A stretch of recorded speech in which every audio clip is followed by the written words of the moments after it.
Las olas rompían como cuchillas de jade contra los acantilados de Roatán, mientras la niebla envolvía la costa como un susurro de espectros antiguos. En 1671, bajo el cielo plomizo del Caribe, una figura emergía entre el humo de la pólvora y el fuego de los cañones. El capitán Henry Morgan, corsario al servicio de Inglaterra, azote de los mares, temido hasta por los más crueles piratas. Había saqueado Portobelo, había incendiado Panamá, pero fue en Roatán donde Morgan dejó su huella más enigmática. Según antiguos relatos, no llegó solo. Le acompañaba un grupo selecto de renegados, el clérigo Ezra Kane, el cartógrafo ciego Elias Thorne y su primer oficial, la despiadada Ariane la Furia Devereux, cuyo rostro jamás mostraba misericordia. Morgan sabía que la isla no era solo tierra y selva. Roatán guardaba secretos más viejos que los mapas, susurros de antiguos tesoros españoles que nunca tocaron el suelo europeo. Pero no vino a buscar, vino a ocultar. Una noche sin luna, guiado por símbolos que solo Kane entendía, el capitán llevó su galeón, el Black Mercy, a la bahía de French Harbor. Allí, con ayuda de Thorne, trazó un mapa sellado con sangre, dividido en 3 partes, oculto en lugares distintos de la isla. El oro saqueado de los templos mayas, las joyas de los arzobispos españoles e incluso reliquias traídas de África. Todo fue enterrado en una cueva, cuya entrada solo se revelaba cuando la marea baja, y las rocas mostraban 3 cortes como hechos por cuchilla. Pero Morgan temía que su tripulación lo traicionara. Uno por uno, fue deshaciéndose de los más peligrosos, unos abandonados en cayos sin nombre, otros apuñalados en cubierta. Solo 3 de su confianza quedaron con vida para sellar el pacto del secreto. A cambio de su silencio, cada uno escondería una pieza del mapa en una región maldita de la isla. La leyenda dice que al marcharse, Morgan dejó una inscripción en la roca costera: quien busque mi oro, que sepa que el precio será su alma. Décadas más tarde, pescadores juraron ver una figura con capa roja caminar sobre las aguas de French Harbor al anochecer. Otros hablaban de cantos ahogados en el viento o de luces que se encendían bajo el agua sin razón alguna. Las autoridades callaban, pero los ancianos lo sabían. Morgan aún custodiaba su secreto, y en algún rincón de la isla, una parte del mapa aún esperaba, oculta bajo tierra, marcada por la sal, el hierro y la sangre.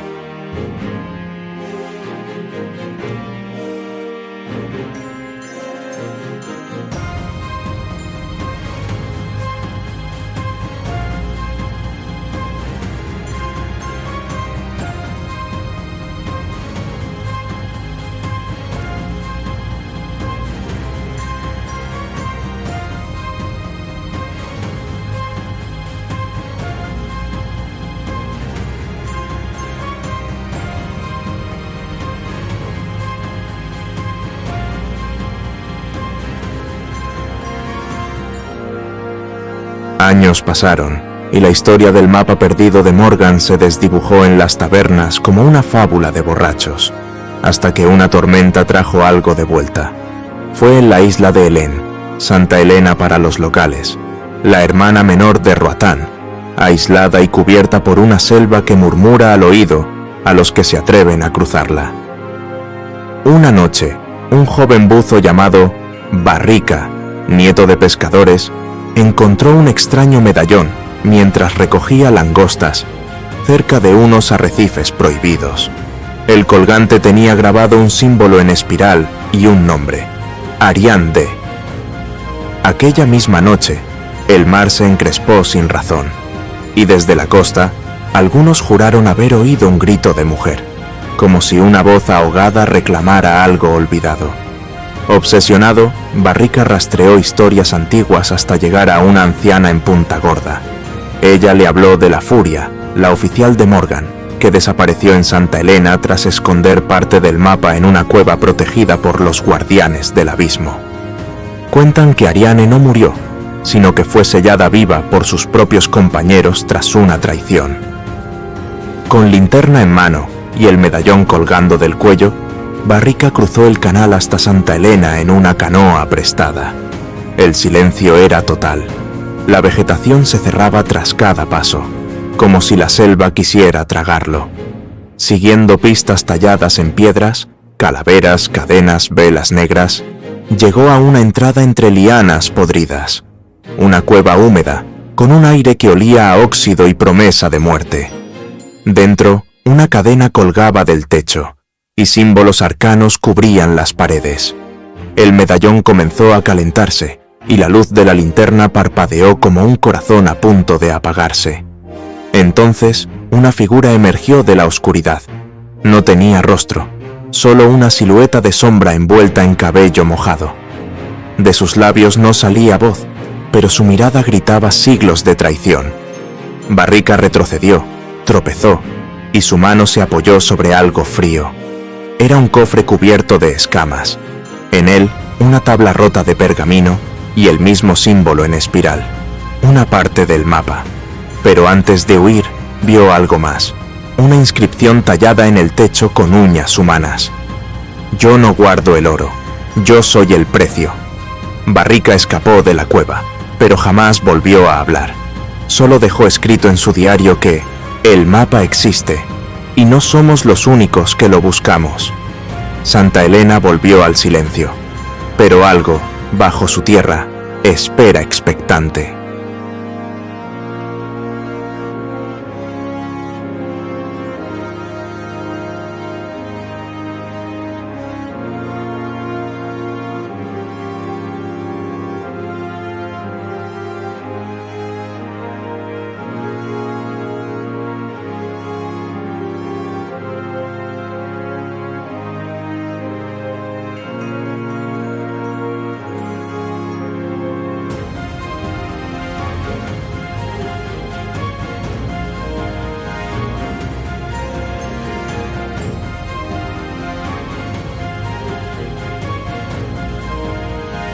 En el extremo oeste de Roatán, donde las aguas se tornan zafiro al atardecer, existe un canal submarino, conocido por los locales como el Susurro Azul, pero los mapas lo nombran fríamente Blue Channel, lugar predilecto para buceadores, y donde, según la leyenda, la tercera parte del mapa de Morgan reposa en el fondo del mar, custodiada por una criatura que no pertenece a este mundo. Décadas después de la desaparición de Barrica, una documentalista inglesa llamada Lydia Rowe llegó a Roatán investigando mitos del Caribe. Había oído rumores de un canto marino que se escuchaba únicamente cuando el sol besaba el horizonte en Blue Channel, un canto femenino, melancólico y misterioso.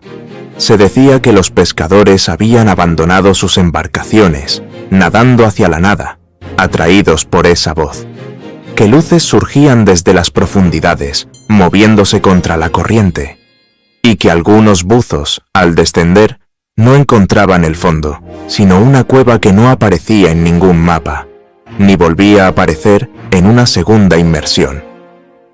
Lydia, incrédula pero fascinada, se unió a un grupo de buceo al atardecer.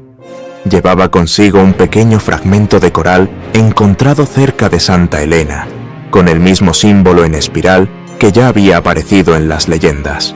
Mientras el sol se hundía, Lydia descendió sola, cámara en mano. Los colores del arrecife se desvanecieron y el agua se volvió densa, como si el mar respirara. De pronto, el silencio fue roto. Un murmullo, suave, en un idioma olvidado. No venía de arriba, sino de abajo. Lydia siguió el sonido, más allá de los corales, hasta una grieta entre las rocas. Dentro, la oscuridad era absoluta. Su linterna iluminó una silueta, una figura femenina, de ojos brillantes, cabello flotante y una sonrisa demasiado amplia. La criatura no nadó, se deslizó. El canto se hizo más fuerte, pero no con la voz, sino dentro de su cabeza. Lydia apenas tuvo tiempo de activar su cámara antes de que una mano gélida la tomara del brazo. Pero en ese instante, El fragmento espiral en su bolsillo comenzó a arder. Un destello la envolvió y la criatura soltó un grito que rompió el silencio del agua. Lydia ascendió de golpe, sangrando del oído, sin aire, pero viva. Al llegar a la superficie, su equipo la encontró inconsciente, y en su puño cerrado, algo que no llevaba antes, un trozo de cuero marino con una inscripción en oro: donde termina el aire, comienza el precio. La cámara se perdió, pero Lydia juró haber visto el mapa, grabado en una piedra dentro de la grieta, bajo la custodia de algo que no era humano. Desde entonces, nadie ha vuelto a bajar al canal al caer el sol.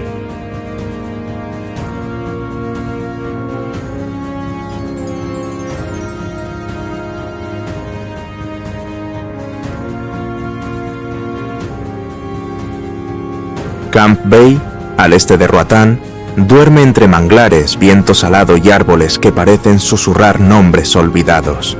No hay turistas aquí, solo pescadores curtidos por la sal y el silencio. Y en la costa, casi oculta por la maleza, hay una roca, antigua, negra como el carbón, con una calavera grabada en la superficie. Nadie la toca, nadie la mueve. Todos saben que debajo de ella hay una tumba, y dentro, el cadáver maldito de un pirata francés que alguna vez desafió a Henry Morgan.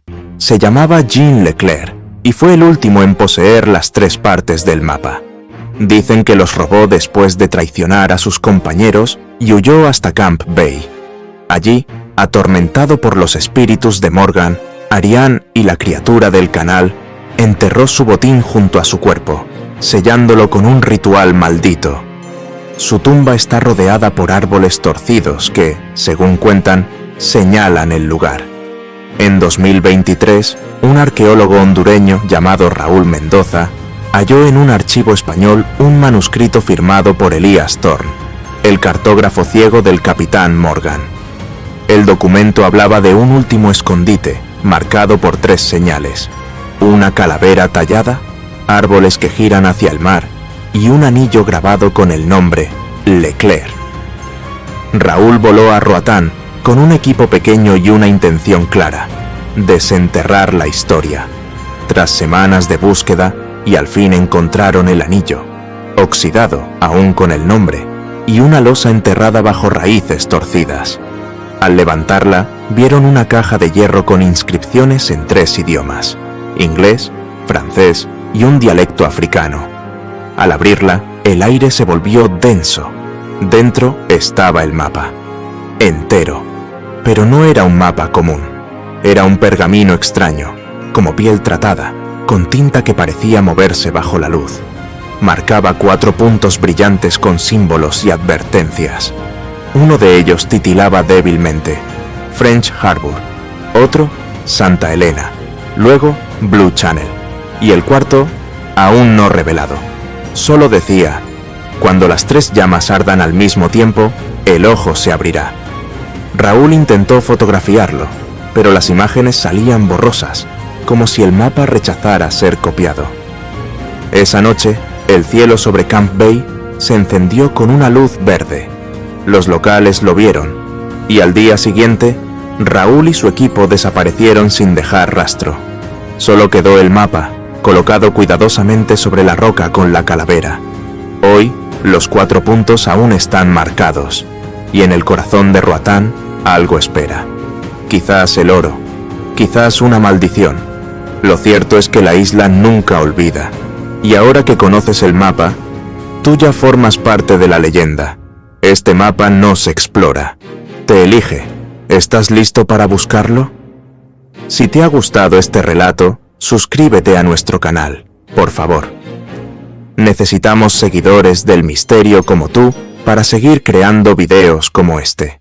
No te cuesta nada y nos apoyas mucho. Comienza a formar parte de nuestra tripulación y vivirás aventuras y misterios que te harán vibrar cada semana. No dejes para mañana lo que puedes hacer hoy. Y suscríbete ya, hombre. No seas vago. ¿Y si el mayor tesoro de la historia nunca fue encontrado porque se hundió en una tormenta apocalíptica? ¿Qué secretos guardaban los caballeros templarios en sus barcos cuando huían por el Atlántico? ¿Podría estar el oro del Temple justo bajo nuestros pies? Hoy viajamos al año 1307, en plena persecución templaria, para revivir el naufragio de un barco cargado de riquezas y secretos prohibidos. Lo que vas a fin de escuchar está basado en documentos reales, cartas desaparecidas, y una historia que muchos intentaron borrar para siempre. Por la sangre de Cristo la vela mayor ha caído. Rugió Fray Almeric, cubierto de sal, con la mirada enloquecida. El mar rugía como un monstruo liberado de las profundidades. Las olas golpeaban el casco de la rosa del Temple con furia desmedida. El viento desgarraba la lona como si tuviera dientes. El timón crujía. Cada tabla del barco gimoteaba como si supiera que iba a morir. Dentro, el oro tintineaba, oculto bajo mantas gruesas y sacos empapados. Monedas, cálices, reliquias y algo más. Algo escrito, algo sellado, algo que nunca debía ser encontrado. Dios nos protege. Resistid, gritó Giraud del joven escudero, con sangre corriéndole por los nudillos al aferrarse a una cuerda suelta. Pero el cielo no respondía. Solo rugía, solo castigaba. Jacques a la vela de popa. Mantened el curso, ordenó Almeric. Jacques nunca llegó. Una ola lo arrancó del puente y se lo tragó. Un segundo, un grito, nada más. ¿Qué hemos hecho?, pensó Almeric mientras trataba de mantener el equilibrio. ¿Y si esta furia no es del mar sino del cielo? ¿Y si esto es justicia divina? El mástil central estalló. Llamas surgieron en la lona empapada tras un rayo violento. Fuego, por todos los santos, al agua, apagadlo, bramó un caballero. En la bodega los cofres se desplazaban de un lado a otro, chocando con un ritmo demoníaco. La carga sagrada, la riqueza de Jerusalén, el peso del Temple entero, amenazaba con hundirlos. Vamos a zozobrar, dijo alguien. Jamás, no con el legado de Dios a bordo, replicó Almeric. La cubierta se abrió por la mitad con un golpe de mar. Un trueno ensordecedor los dejó sordos por un instante. Almeric cayó de rodillas, y entonces lo vio. Allí, en el horizonte entre relámpagos, una luz. Débil, titilante. Tierra, tierra firme, gritó Giraud con ojos vidriosos. El corazón de todos latió con fuerza. El mar seguía golpeando, pero por un momento hubo fe, esperanza. Almeric se incorporó, miró al cielo. Dios misericordioso, susurró. Pero algo no encajaba. Esa luz no se movía, no parpadeaba, no cambiaba. Era fija, demasiado fija. El corazón de Almeric se heló. Eso no es tierra, murmuró. La tormenta rugió de nuevo. Yo era uno de los 12 que quedamos. Cuando el mástil cayó, el infierno se desató. No hubo tiempo para rezos ni redención, solo para gritar y resistir. Agarra la cuerda, gritó Almeric, su voz arrastrada por el viento. Pero ya era tarde. Yo era uno de los 12 que quedamos. Una ola gigantesca me golpeó por la espalda. Sentí el frío brutal del océano. La sal me cortaba los ojos. Todo se volvió oscuridad. Brazos, piernas, madera flotando. Alguien gritaba mi nombre, o tal vez yo gritaba el suyo. No lo sé. Luego nada, solo agua. Cuando desperté, jadeando como un pez fuera del mar, estaba sobre arena húmeda. Boca mira abajo, medio enterrado. El cuerpo entumecido, la cabeza pulsando como un tambor de guerra. El brazo derecho colgaba sin fuerza. Sangre seca en mi frente. Traté de ponerme de pie. Caí. Lo intenté otra vez. Avancé a gatas, cojeando. Solo quedaba yo. Solo yo. Y el secreto. Mi túnica pegada al cuerpo por el agua y la sangre aún protegía lo más importante. La carta, envuelta en lino y sellada con cera. Lo último que nos quedaba del Temple. Lo último que nadie debía encontrar. Caminé hacia luces tenues en la niebla. Llegué a un grupo de chozas junto al mar. Redes colgando, pescadores de mirada dura y manos callosas me observaron como si vieran un espectro. Yo temblaba. Sanctum, templum, fratris. Susurré. Ellos no entendían. No era francés, no latín. ¿Holandés? Uno me llevó al fuego. Otro me tendió agua. Me miraban como a un loco. Quise advertirles del naufragio, del oro, del peligro, del juramento. Pero mi lengua no respondía. Así que escribí, con tinta torpe, en papel viejo, palabras que sangraban como mi cuerpo. Era todo lo que podía dejar. A los que lean esto, el tesoro del temple yace bajo el mar. No lo busquéis. No todo oro está bendito. No todo lo perdido debe ser hallado. Siento miradas que vienen del agua. Perdonadnos. No sé si alguno entendió. Uno dobló la nota. La metió en un arcón. Esa noche el frío se me metió en los huesos. Morí en silencio. Pero antes, lo juro por Dios, escuché la madera crujir en la playa. Como si algo arrastrado por las olas hubiera vuelto. Como si la tormenta no hubiera terminado. Como si alguien más hubiera sobrevivido. Nos hallábamos en la costa de Bretaña, bajo un cielo encapotado y un aire helado que presagiaba desgracia. La rosa del temple había zarpado desde La Rochelle, pero el viento era su dueño. Los templarios sabían a dónde iban. El oro que llega desde Tierra Santa, legado de la caída de Acre, debe ser protegido, pero entregado al rey de Escocia o guardado en Francia. Así comenzaba el debate en el monasterio de Saint-Michel en Brennilis, lugar de refugio y de intrigas. Muros de piedra y velas encendidas dibujaban sombras en rostros tensos. No podemos confiar en Escocia, dijo el prior Geoffroy, apretando un pergamino con el escudo escocés. Robert el Bruce está excomulgado. Cualquier alianza podría acarrear pena eterna. Pero Escocia nunca cogió las órdenes papales, respondió Fray Hughes. Aquí en Francia, el oro está expuesto. El rey Felipe ya confiscó lo religioso. Este monasterio podría arder mañana. El abad Aubin con tono pausado intervino. El oro fue donado por nobles del Levante. No es un sacrilegio dejarlo bajo la corona francesa. Primeramente Dios, luego la lealtad. El silencio se extendió. Un fraile abrió una puerta.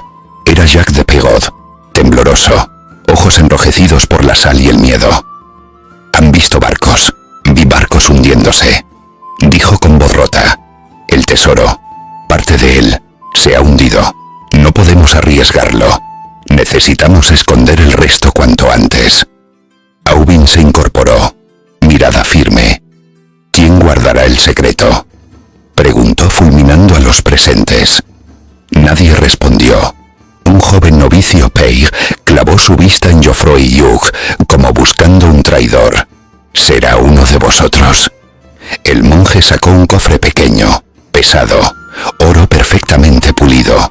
La vela lo reflejaba como si ardiera. El silencio se hizo absoluto. Toda Francia vigila. Escocia es nuestra única esperanza, murmuró Aubin.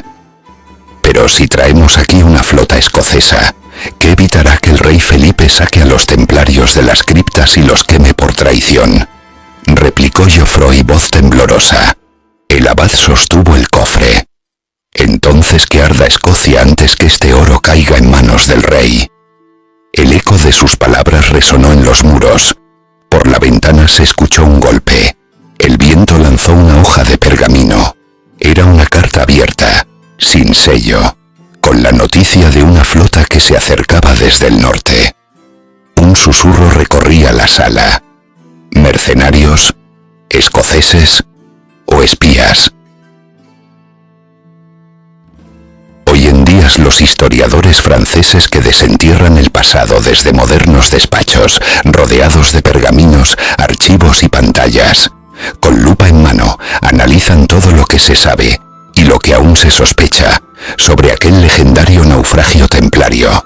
Según los archivos franceses y estudios recientes, no hay pruebas de una flota salvando oro el 13 de octubre de 1307. La historiadora francesa Régine Pernoud asegura que la riqueza templaria estaba en tierras y propiedades, no en lingotes de oro escondidos en barcos. El registro de La Rochelle no documenta ninguna evacuación masiva ni flota fugitiva, pero las teorías conspirativas abundan. ¿Y si piratas templarios se apoderaron del tesoro en alta mar? Algunos apuntan que símbolos comunes entre piratas y templarios apuntan a una posible relación. Que se convirtieran en corsarios y escondieran el oro en islas secretas es idea romántica pero no respaldada con documentos, según la mayoría de historiadores. Otra hipótesis dice que hubo una traición a bordo. Uno de los caballeros habría desviado el cofre maestro, fusilado la tripulación y desaparecido con la carga en fondos marinos desconocidos. Este argumento apela al misterio, pero no existe evidencia real, solo historias transmitidas entre templarios huidos, incluso hacia Escocia. También está la teoría del oro sumergido. La tormenta lo miró y lo hundió con el barco, y hoy yace en el fondo del Atlántico, imposibilitando su recuperación. No es descabellado, pero sin restos arqueológicos es solo suposición. En el siglo XX a XXI, varios investigadores como Carl Cookson y Hamilton White han examinado artefactos que supuestamente provienen de templarios, con hallazgos en Roslin Chapel o artefactos precolombinos vinculados al Temple. Además, la leyenda de Oak Island resucita teorías sobre un tesoro enterrado en Canadá, conectando a la orden frustrada por la Gran Conspiración. Pero estudios serios como los de Helen Nicholson indican que los templarios no tenían ni el número de naves ni el interés en explorar el Nuevo Mundo. Entonces, ¿qué es realidad y qué fantasía? Los archivos oficiales dicen, el oro se dispersó. Fue confiscado o no existía en ese formato. Pero las historias conspiranoicas siguen vivas porque atraen. Piratas traidores, viajes secretos y artefactos esconden la promesa de lo desconocido. ¿Podría todo haber sido un montaje para distraer a las autoridades? ¿O realmente alguien se llevó el oro y lo esconde a la vista de todos? Mientras cierro mi cuaderno reflexiono. Quizás el auténtico tesoro no es el oro, sino la historia viva que sigue cautivando. Un misterio sin resolver sigue latiendo tras las olas. Cierre simbólico. ¿El tesoro es arría real o solo una farsa construida por quienes deseaban creer? Tal vez el verdadero legado esté en mantener viva la leyenda, no en encontrar un cofre. No dejes para mañana lo que puedes hacer hoy. Y suscríbete ya, hombre. No seas vago. En este vídeo descubrirás un galeón español hundido en 1622 con uno de los mayores tesoros de la historia. Toneladas de oro, plata y esmeraldas bajo el mar durante más de 350 años. ¿Quién lo buscó durante décadas? ¿Por qué murieron personas en el intento? ¿Y por qué esta historia cambió para siempre la búsqueda de tesoros marinos? En la madrugada del 6 de septiembre de 1622, el mar Caribe se transformó en un campo de batalla. En la oscuridad quebrada por los relámpagos, el galeón español Nuestra Señora de Atocha se abría paso entre olas que rugían como bestias antiguas. Era la joya de la flota de tierra firme, un coloso de madera y acero cargado hasta el borde con oro, plata, esmeraldas y objetos sagrados extraídos de las colonias del Nuevo Mundo. A bordo viajaban nobles, soldados, marineros y esclavos, todos con un destino en común, el Imperio Español. Su misión era clara, escoltar las riquezas a través del océano hasta Sevilla. Pero la naturaleza, como un dios vengativo, tenía otros planes. A pocas millas de La Habana, una tormenta tropical se alzó de la nada, como si hubiera sido convocada por la codicia misma. Vientos de más de 150 kilómetros por hora golpearon a la flota. El cielo se oscureció como una tumba, y las olas devoraban embarcaciones enteras.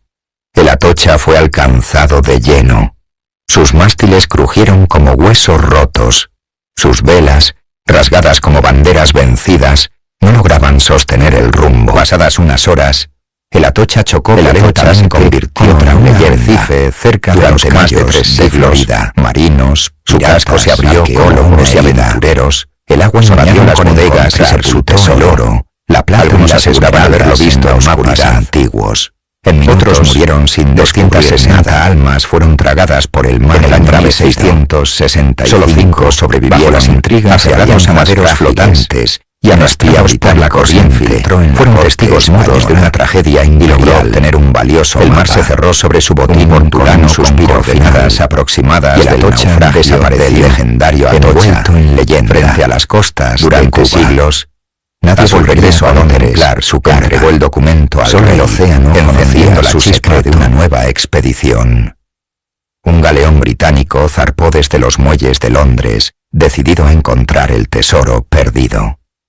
Pero en medio del Caribe, piratas franceses abordaron el navío con violencia. En un último acto de desesperación, el capitán arrojó al mar una botella sellada con el mapa en su interior.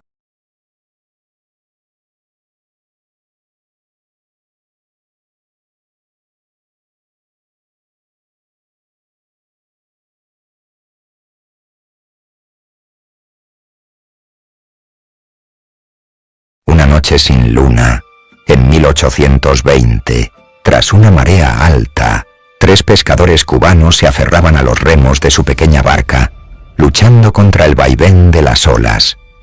De repente, sobre las aguas tranquilas, una figura se alzó.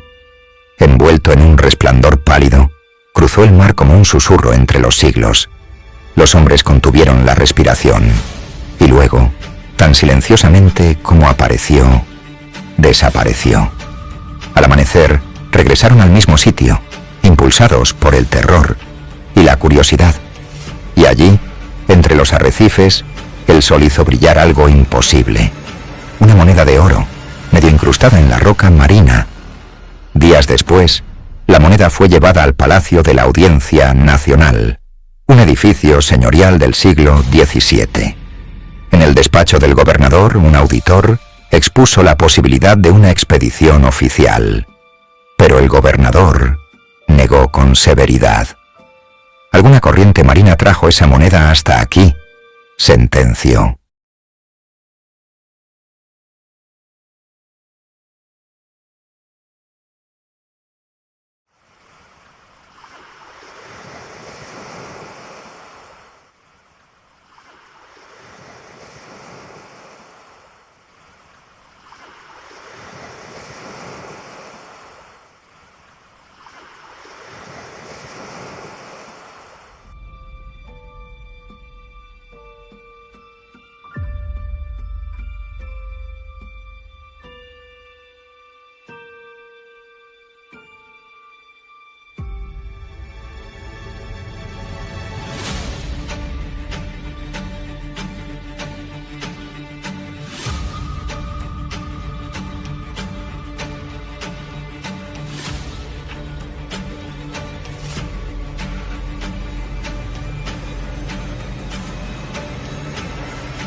En 1903, un excéntrico estadounidense lo apostó todo: su fortuna, su vida, su cordura.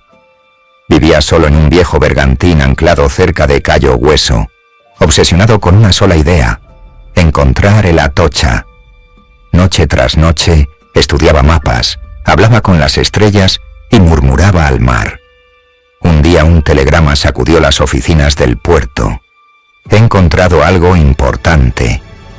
Pero la emoción se tornó en silencio.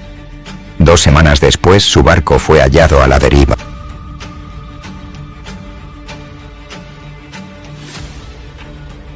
En los años 60, un soñador llamado Mel Fisher decidió que encontraría el Atocha. Era un hombre común con una visión extraordinaria.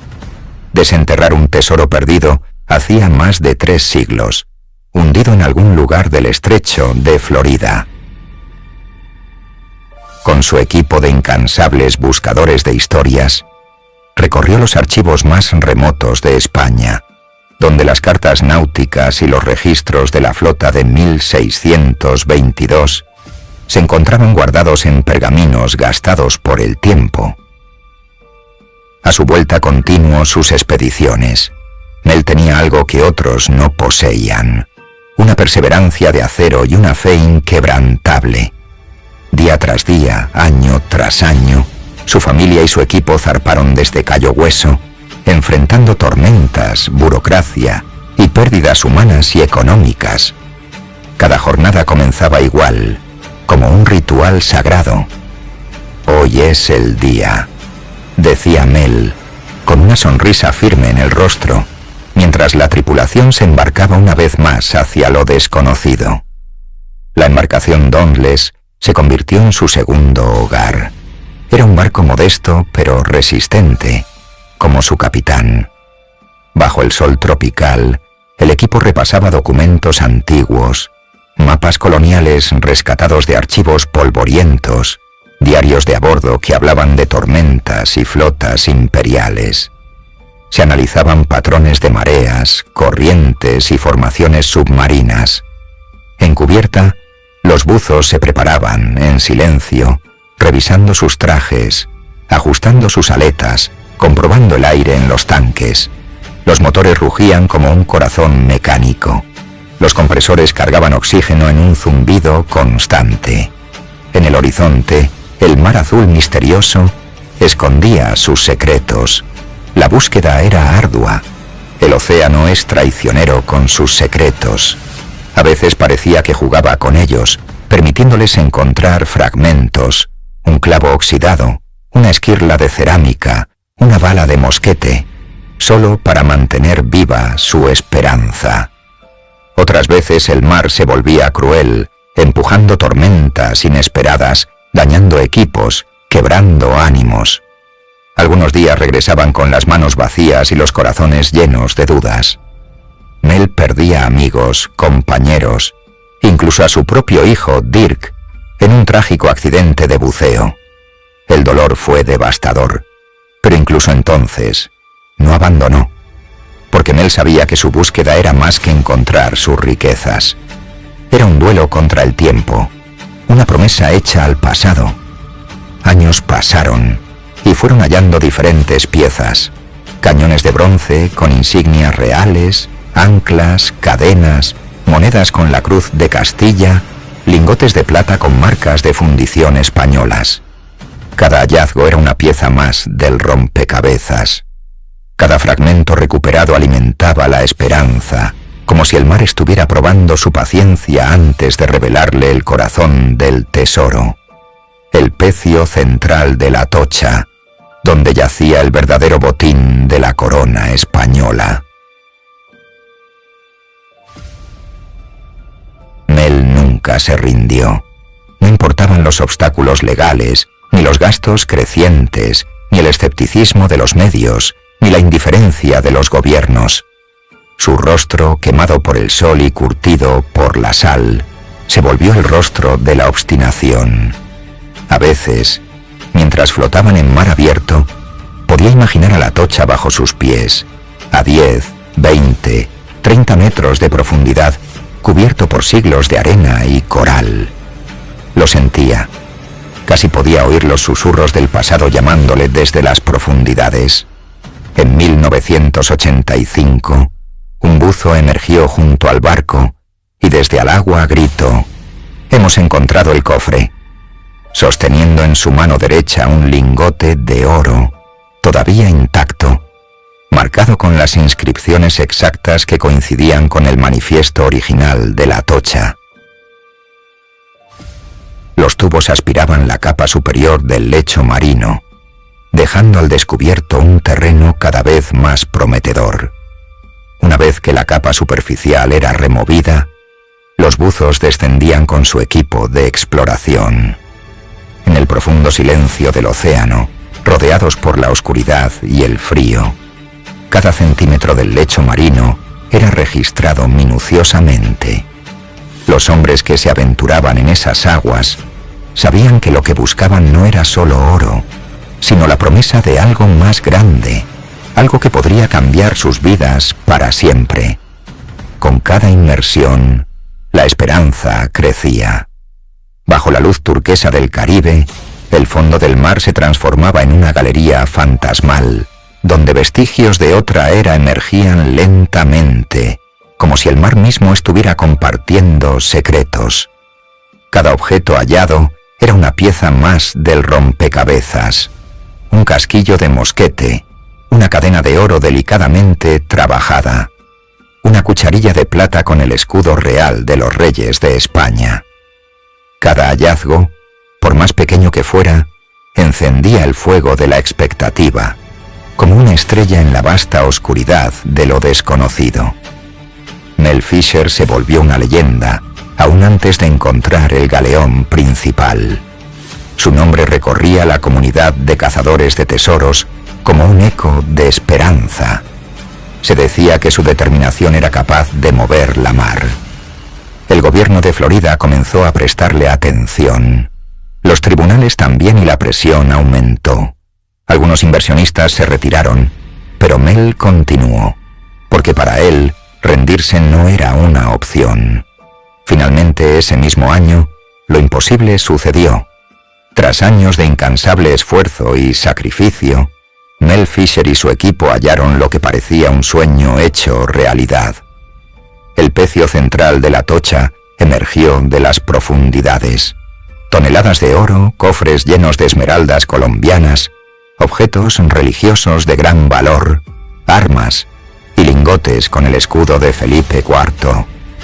La historia que había permanecido dormida en las entrañas del mar por más de 3 siglos había despertado. El mar ya no guardaba más secretos, y lo que había sido perdido se convirtió en la mayor joya recuperada de la historia de la navegación. El océano, que había tragado tantas almas, por fin devolvía su tesoro. Pero, como todo gran hallazgo, la aventura no había hecho más que comenzar. El estado de Florida, sintiendo que tenía derecho sobre lo encontrado en sus aguas, reclamó la propiedad del tesoro. Así comenzó una lucha legal feroz y prolongada, una batalla tan ardua y compleja como la misma búsqueda submarina. En los tribunales, Mel Fisher y su equipo de abogados se enfrentaron al gobierno estatal, defendiendo su derecho a conservar lo que, por derecho y valentía, había sido recuperado de las profundidades del mar. Los argumentos de ambas partes se sucedieron, y la presión fue creciendo cada vez más. Las audiencias se prolongaban, las tensiones aumentaban, pero Mel nunca flaqueó. A pesar de las dificultades, su determinación no vaciló. Cada día que pasaba, la victoria parecía más lejana, pero algo en su alma le decía que debía persistir. Finalmente, después de años de lucha, la Corte Suprema falló a favor de Fisher.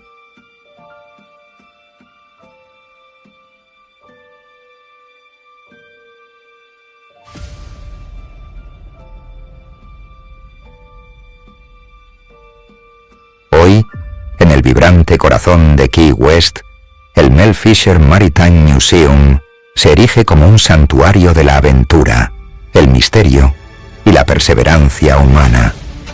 Dentro de sus paredes, la epopeya de la búsqueda del tesoro de la Atocha cobra vida. En vitrinas resplandecientes descansan los vestigios de un pasado lejano. Lingotes de oro, collares barrocos de exquisita belleza, esmeraldas y cálices labrados con símbolos de la corona española que, tras siglos bajo las aguas, aún conservan su fulgor, como si el mar nunca hubiese logrado tragarlas por completo. Cada pieza es testigo de la tragedia, el coraje y la esperanza que impulsaron a los hombres a desafiar las profundidades del océano en busca de algo mucho más grande que riquezas materiales. Un sueño. Los visitantes recorren el museo, cautivados por la magnitud de lo que encuentran, con los ojos abiertos de asombro, como si al caminar entre los tesoros pudieran escuchar los ecos del naufragio y de Mel Fisher. Entre las sombras del museo, una guía con voz pausada y solemne relata cómo el Atocha, perdido durante más de 3 siglos en las aguas del Caribe, reveló su secreto solo a aquellos lo suficientemente valientes y tenaces para enfrentarse a la adversidad. Los niños, con rostros iluminados por la emoción, escuchan atentamente, mientras los adultos se sumergen en las historias de un hombre que nunca se rindió, que buscó incansablemente hasta que las aguas le devolvieron lo que había perdido. En una esquina del museo, una réplica del James Caird, el bote que Shackleton utilizó para navegar en su propia odisea hacia la salvación, recuerda que, aunque el océano sea implacable y las tormentas parezcan insuperables, la verdadera riqueza no radica en el oro. La mayor riqueza, en realidad, es la voluntad de seguir adelante cuando todo parece perdido. El Atocha, una vez tragado por el océano, volvió a la superficie no solo para contar su historia, sino para recordarnos que en la búsqueda de lo imposible, lo más valioso siempre es la fe inquebrantable en uno mismo.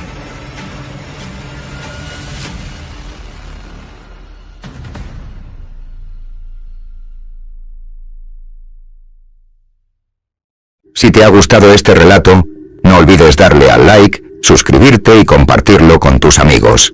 No te pierdas ni un solo misterio del mar. Activa la campanita. Nos vemos en el próximo vídeo.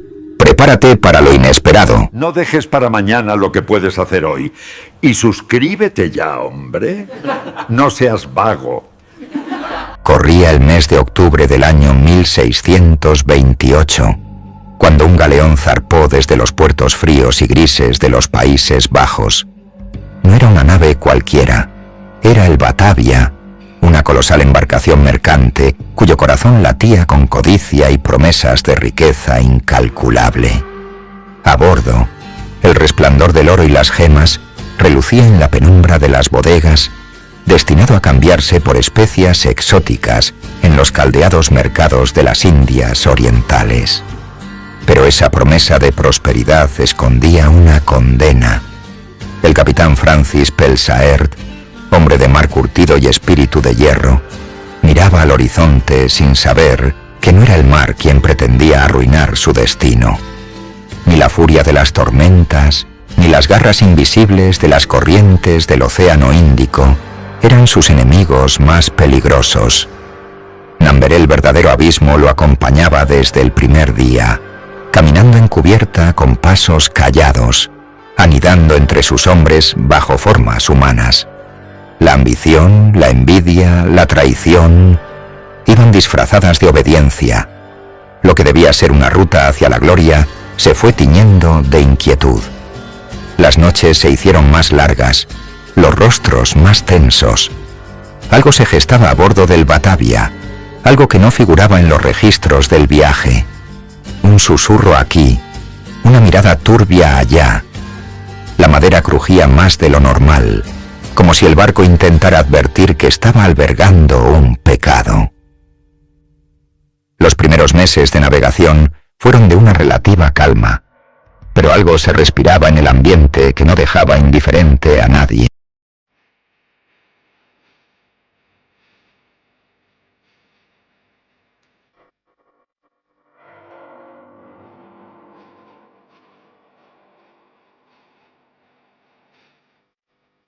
Lo que estaba a punto de descubrir desafiaría su cordura. Casi un año antes, el 28 de octubre de 1628, el Batavia había zarpado desde la isla de Texel con una flota de 8 barcos de la Compañía Holandesa de las Indias Orientales. Su destino, Batavia, la gloriosa capital del comercio de especias, en lo que hoy conocemos como Yakarta, Indonesia. A bordo, más de 300 almas, soldados, marineros, comerciantes y familias en busca de un nuevo destino. Pero entre ellos, ocultos entre la multitud, 2 hombres planeaban un motín que sellaría el destino de todos. Uno de ellos Era el capitán Arjen Jacobs, un hombre con una cuenta pendiente con el capitán Francis. El otro, Hieronymus Cornelis, un comerciante con un alma ennegrecida por la ambición y las herejías. Juntos, urdieron un plan perverso: tomar el control del Batavia y convertirlo en su propio reino de terror. Su conspiración comenzó con la vileza. Planearon un crimen atroz para sembrar la discordia entre la tripulación. Pero el destino tenía otros planes. El cielo se abrió como el día del juicio final. Los truenos no cesaban.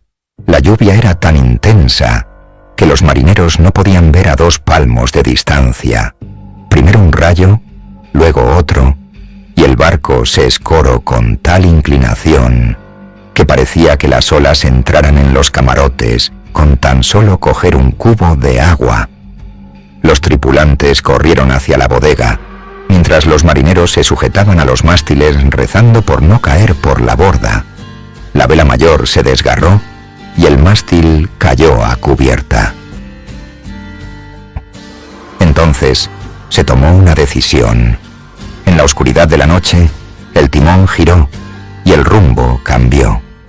Pero en la madrugada del 4 de junio de 1629, la traición de las corrientes o un error del capitán condujeron al desastre. El Batavia se estrelló contra los traicioneros arrecifes de Houtman. Así se llamaban aquellas islas, fantasmas de arena y roca esparcidas en el horizonte. Francis buscaba una en particular, Isla Beacon, pero la ciencia de la navegación de la época era imperfecta, y sus mapas, poco más que conjeturas dibujadas sobre pergamino. El choque fue devastador. Maderas astilladas volaron por los aires, cuerpos cayeron al mar. En un rincón remoto del océano Índico, donde el viento cortaba como cuchilla y el agua parecía hecha de acero líquido, un grupo de náufragos luchaba contra el olvido. Francis, un líder forjado por la adversidad, buscaba desesperadamente sustento para los suyos, pero la tierra era estéril y el tiempo implacable. En medio de ese caos surgió otro rostro, Hieronymus. Con el naufragio del Batavia, sus ambiciones de motín quedaron varadas, pero ahora, con la autoridad deshecha y el miedo como moneda, se alzaba como líder. No uno justo, sino un tirano. La oscuridad se instaló en la isla. El orden murió y comenzó el horror. Pero el capitán Francis no se rindió. Consciente de que el hambre era más cruel que el mar, tomó una decisión que desafiaba la lógica: navegar hacia lo desconocido, no con un navío, sino con un bote frágil, cargado con 48 almas y la última chispa de esperanza. La noche los envolvió mientras zarpaban. El mar era un monstruo dormido, y ellos, apenas una astilla flotante en su lomo. La travesía fue brutal, sin provisiones, sin certezas, solo el instinto de supervivencia como timón. Cuando tocaron tierra no encontraron alivio, solo más vacío. Nada crecía. La desesperación volvió a sus almas, y así Francis enfrentó una elección imposible: regresar y enfrentar una muerte segura, o ir hacia el norte, Batavia, 1800 millas de agua hostil, un suicidio anunciado. Pero quedarse no era una opción. A bordo de una embarcación endeble, con un puñado de hombres exhaustos y el alma resquebrajada, se lanzó una vez más al abismo. Las aguas rompían contra los arrecifes cuando, al fin, el casco del Batavia se partió como fruta madura. El viento se llevó los últimos gritos de 40 almas atrapadas entre la madera astillada y la espuma. En la superficie, los supervivientes quedaron varados en una isla sin nombre, pero no solos. Desde las sombras emergió una figura apenas humana, Hieronymus. En sus ojos brillaba algo más que desesperación. Brillaba un propósito terrible, y así comenzó su reinado. Los primeros días estuvieron marcados por el caos, la confusión, el hambre el miedo. Pero Jerónimos transformó ese miedo en arma. Reclamó el control con una frialdad metódica. Recolectó armas, confiscó embarcaciones, reunió provisiones. Pronto la isla se convirtió en su tablero. Peones humanos fueron enviados a otras islas en nombre de la exploración. Pero no había intención de volver. Era un destierro disfrazado, una sentencia. Mientras tanto, a millas de distancia, en West Wallaby, un grupo de soldados llegaba a tierra firme. Exhaustos, hambrientos, pero vivos. Hallaron agua, hallaron comida, y con ello encendieron una llama, una chispa de resistencia. Su líder Hayes sabía que Hieronymus vendría por ellos, así que levantaron un fuerte, afilaron lanzas de coral y juraron no caer sin luchar. Y cuando cayó la noche más negra, los mercenarios llegaron, pero no encontraron víctimas, encontraron guerreros. La batalla fue brutal, la arena teñida de rojo bajo la luna. Los soldados pelearon como si cada golpe fuera su última voluntad. Jerónimos, desde lejos, contempló su derrota y ordenó la retirada. En el horizonte emergió una silueta entre la bruma, una nave, majestuosa y espectral, como si el mismo destino se abriera paso sobre las olas. Francis había regresado, y con él, el juicio final de Hieronymus se cernía sobre la isla como una tormenta inminente. No hubo tiempo para titubeos. Francis, acompañado por 3 hombres curtidos por el océano y el acero, emprendió una marcha frenética hacia el Sardam.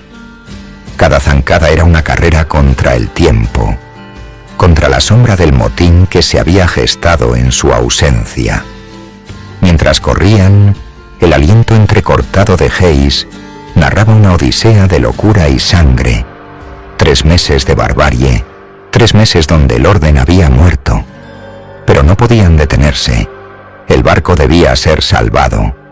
El alma de la expedición, su última esperanza, pendía de un hilo. Pero el azar se inclinó hacia el lado de la justicia. Francis llegó primero. En la cubierta del Sardam, su figura se alzó como un centinela ancestral. Sus órdenes, rugidas con el peso del deber, se esparcieron como fuego en pólvora seca. Los hombres tomaron posiciones. Los cañones y mosquetes emergieron de las sombras. Entonces, el bote de Wouter apareció. Los amotinados lo abordaron confiados, como lobos que creen haber acorralado a su presa. Pero en lugar de una nave indefensa, se encontraron frente a un muro de acero humano, liderado por Francis. Cientos de ojos los observaban. Decenas de armas apuntaban directamente a sus pechos. Un silencio sepulcral cubrió el instante. Luego, el sonido definitivo. Uno a uno, los mosquetes de los traidores cayeron al suelo, acompañados por el eco de su rendición. Los rostros que antes eran máscaras de arrogancia se quebraron en expresiones de terror. No hubo piedad, solo justicia. Uno por uno fueron reducidos, atados, juzgados por la mirada impasible del océano. Y así, el Sardam volvió a pertenecer a los vivos. Aunque el precio, lo sabrían después, había sido demasiado alto. Francis Pelsaert exigió mirar al monstruo a los ojos. Jerónimos fue sacado de su celda. En su mirada brillaba la frialdad de un depredador. Ante las acusaciones, se escabulló con astucia, negando y desviando la atención.